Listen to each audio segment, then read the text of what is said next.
Energy reform in oil from 1965 to 1980. The consumption of oil in the United States reached a critical point in the 1970s, which led to a reform movement that swept over the United States and its politicians. The policies enacted through the Nixon administration as a result of the Burning River of 1969 regulated on a state and federal level and changed tax and transportation aspects of oil as well. The Water Quality Act required that the president publish national contingency plans for the removal of spilled oil. The Federal Water Pollution Control Act amendments gave power to the federal government to regulate the discharge of oil. The Coastal Zone Management Act encouraged states to balance economic and environmental issues. A Ports and Waterways Safety Act aided in the growth of the power of the U.S. Coast Guard to manage vessel traffic and congestion and to set safety regulations for tankers and waterfront facilities. In 1973, the U.S. Supreme Court upheld a new Florida law regulating shippers, oil drilling facilities, and dockside terminals, saying that the states could hold shippers liable as long as state laws did not conflict with federal regulations. Following World War I, the United States military made a switch from the use of coal to oil, as oil was more accessible and a better source of energy. This switch ultimately resulted in the rise of oil production and control of the oil industry in the U.S. in the 20th century. The U.S. was the world's leading oil producer for 3/4 of the century.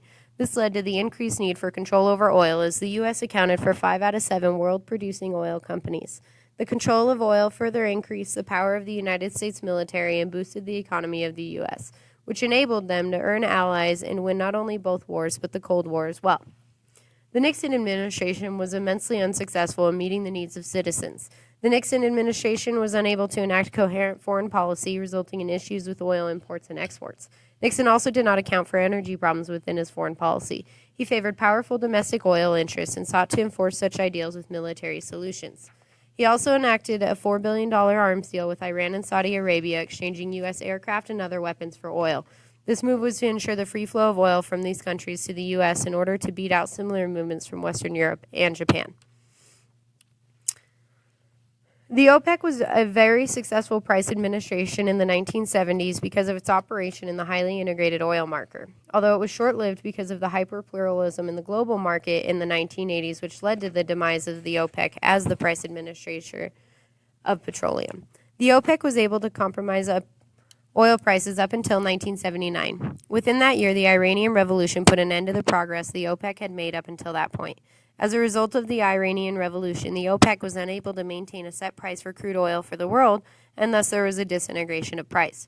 Other challenges, the cartelization, which led to the demise of the OPEC, stemmed from the Iran's intra-OPEC maneuvering in the 1980s in order to regain a majority of control within the OPEC.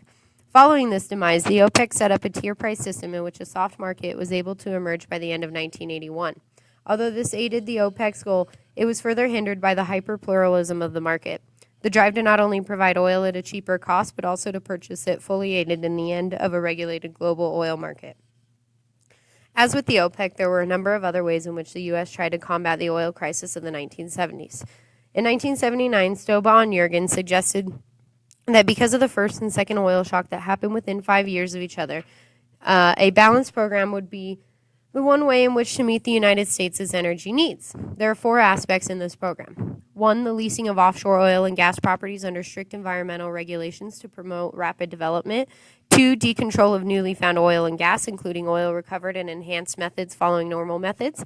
3, government assistance for technologies that can help provide new supplies. And 4, an attempt by the U.S. government to find an acceptable method of disposal for leftover fuel from nuclear reactors. The authors conclude that the United States will be faced with the choice to import more oil or transition to a more balanced system. The major influence on the oil crisis of 1973 was the Arab embargo, which began in that year. It had 3 major effects on the energy of the U.S. It drove oil prices up on importation to $125 per person, increased importation amounts by 1 million barrels a day, and drove the use of natural gas down. Within 3 years of the Arab embargo's beginning, there was a 10% increase in the amount of foreign oil being imported and supplied. The oil crisis during this time also caused delays in any kind of development for a comprehensive long-range national energy policy or plan.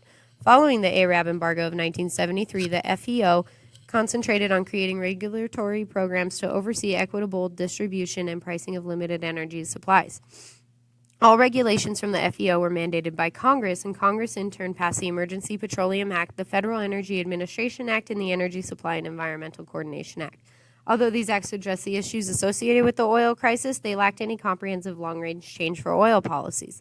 In 1975, the president presented his long-term plan, composed of 4 parts as well. 1, the decontrol of domestic oil and natural gas prices in order to promote the exploration and development of new fields, thus increasing domestic production, while the price effects of decontrol would also reduce consumption.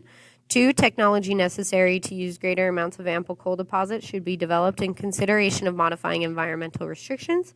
3, a program of conservation should be followed in order to reduce the growth of energy consumption and to increase the efficiency of such consumption. And 4, research and development conduction in order to capitalize on new types of energy resources. Efforts made during the time of the oil crisis were vast and helped in the short term for oil consumption, importation, and inflation. But due to the lack of a comprehensive long-term range policy change, there are still problems with oil importation and consumption today. One source deems it is the EPA's oversight role that should be strengthened in order to combat issues regarding oil exports and imports and regulation of non-renewable resources. The consultants deem that the current EPA role in the control of the BP American Production Company's waste management plan is effective for oil spills within the ocean. Their conclusion was made through the OIG's investigation into the 2010 oil spill, in which the efforts of the U.S. current policy on conservation and energy crisis were analyzed. Issues surrounding energy and oil have been present for most of the last century. Influxes in population, consumerism, and industrialism have led America to becoming a leading importer of foreign oil. This process has affected foreign relationships, war, and the lives of the American people. After almost 50 years, it is still prevalent that major energy reform is necessary for the U.S. to be able to sustain for future generations. Conservation and energy reform and new policies were necessary during the oil crisis of the 70s and are still necessary today. Thank you.